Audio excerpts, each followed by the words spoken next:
cher yogi! Aujourd'hui nous allons aborder un exercice que tu connais peut-être déjà ou dont tu as pu entendre parler comme étant l'exercice miracle pour un ventre plat. Il s'agit du stomach vacuum. Et dans cette vidéo, je vais t'expliquer en quoi consiste cet exercice, pourquoi j'estime qu'on ne devrait plus l'appeler ainsi et surtout quels sont ses bienfaits, car oui, cet exercice en a plusieurs. Il ne se contente pas de t'aider à avoir un ventre plus plat. Et je vais aussi t'expliquer quelles sont les précautions à prendre et même les contre-indications à cette pratique. Mais avant d'entamer tout cela, je t'invite à t'abonner à la chaîne et à me laisser un petit pouce en l'air. Ça fait toujours plaisir, mais surtout ça m'aide à faire grandir la chaîne.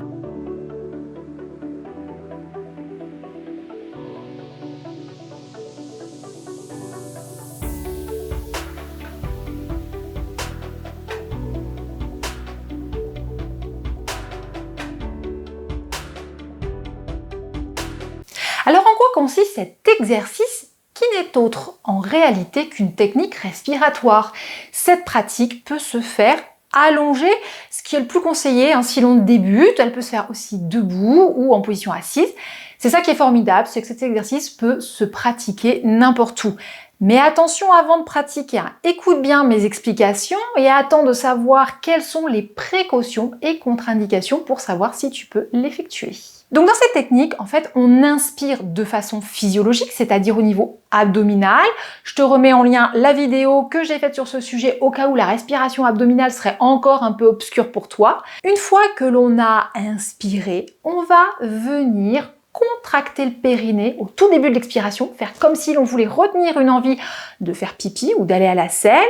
Pourquoi contracter le périnée? C'est là que je vais aller chercher, hop, mon petit squelette. On voit pas forcément ici, mais on a plein de muscles au niveau du périnée, notamment le puborectal qui va du pubis jusqu'au coccyx. Et en se contractant, ce muscle tire le coccyx vers l'avant, le sacrum va suivre, donc c'est sa partie supérieure qui va basculer en arrière, c'est ce qu'on appelle de la contre-nutation. Bien entendu, si jamais tu as une dysfonction, c'est-à-dire un blocage au niveau sacro-coccygien ou même au niveau de tes sacro-iliaques, ça peut moins bien fonctionner et là je te conseille de prendre rendez-vous chez ton ostéo. Les deux os latéraux du bassin, les iliaques, vont légèrement s'ouvrir dans leur partie supérieure et cela va mettre en tension un muscle que tu dois vénérer si tu veux un ventre plat, le transverse abdominal, ou plutôt les transverses puisqu'il y en a un de chaque côté. Voilà pourquoi tu dois contracter ton périnée au tout début de l'expiration. Donc, une fois que tu as contracté le périnée, tu souffles au maximum pour vider le plus d'air possible de tes poumons. Et une fois que tu arrives à ce stade, bouche fermée et nez bouché, tu vas faire comme si tu voulais inspirer, sauf qu'il n'y aura pas d'air qui va entrer dans tes poumons.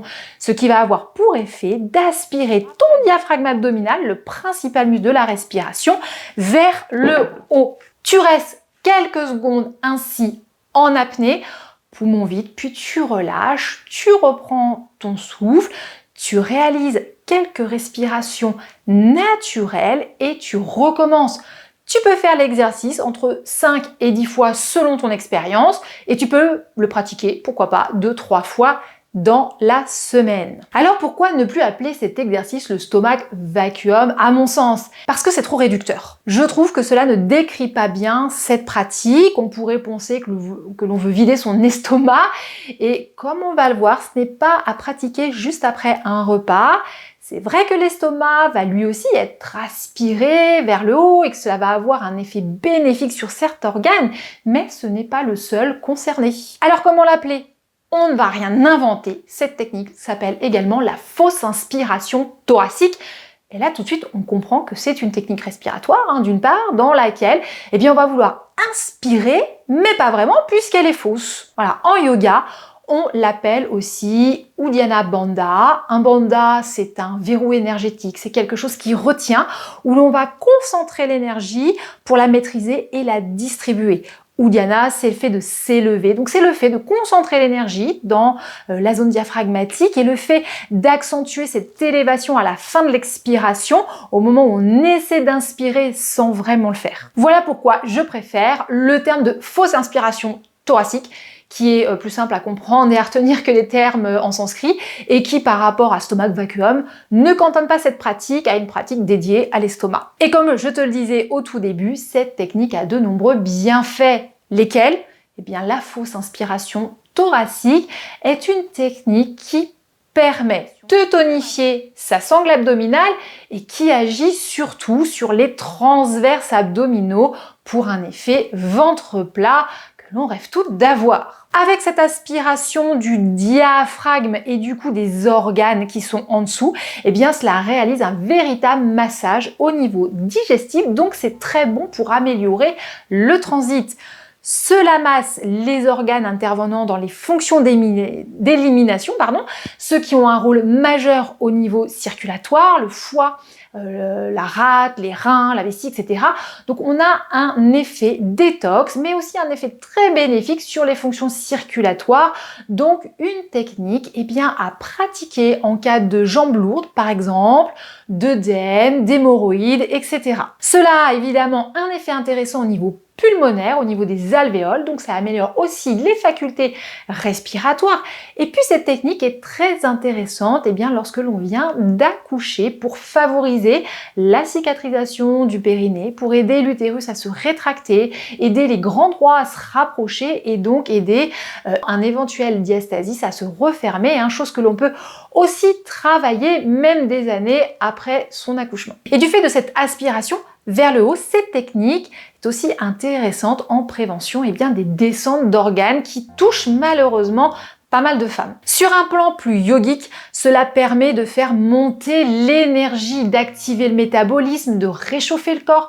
Cela permet d'avoir plus de vitalité, d'être plus stable sur le plan émotionnel et donc de lutter contre l'anxiété et même la dépression. Donc, un exercice auquel il faut rendre ses lettres de noblesse et ne pas juste le considérer comme l'exercice du ventre plat. D'ailleurs, à ce propos, je te conseille vraiment de varier tes exercices si tu veux sculpter ta sangle abdominale. Alors, je vous ai quand même dit, attention, cette pratique a toutefois des contre-indications. En tout premier lieu, si tu as cerné la puissance de cette technique, surtout, tu évites de la faire après manger. Tu attends environ 2 bonnes heures. Si tu souffres de troubles cardiaques comme une hypertension artérielle mal contrôlée, que tu souffres d'un ulcère, d'une hernie hiatale, de glaucome, tu ne fais pas non plus cette technique. Il y a aussi des contre-indications relatives, c'est-à-dire que ça va dépendre des personnes et puis parfois il faut aussi savoir s'adapter, par exemple en ne restant quasiment pas en rétention d'air. Cela peut être le cas donc chez les femmes enceintes. Certaines rêvent de faire remonter leur utérus, de soulager leur périnée. Donc pourquoi pas, à condition par contre d'avoir déjà expérimenté cette technique auparavant. En cas de reflux gastro-œsophagien aussi, car le RGO n'est pas forcément lié à une hernie hiatale, et sa cause et son intensité sont très variables d'une personne à l'autre. Donc à toi de tester si jamais malheureusement tu as des reflux, voir quels sont les effets de cette technique. Mais en cas de doute, ou si cette technique ne vous convient pas, n'hésite pas à faire la première partie, contraction du périnée, longue expiration maximum, puis tu réinspires par les narines sans rester en rétention d'air. Ce sera déjà très bien, surtout si tu débutes et que tu n'es pas encadré par un professionnel. Donc j'espère t'avoir éclairé sur cette pratique extrêmement intéressante, très puissante, et lui avoir redonné sa juste valeur. N'oublie pas de liker cette vidéo, mais aussi de la partager. J'espère vraiment qu'elle t'a plu. Et puis, surtout, pense à t'abonner si ce n'est pas encore fait. Je te souhaite une très bonne journée et je te dis à bientôt.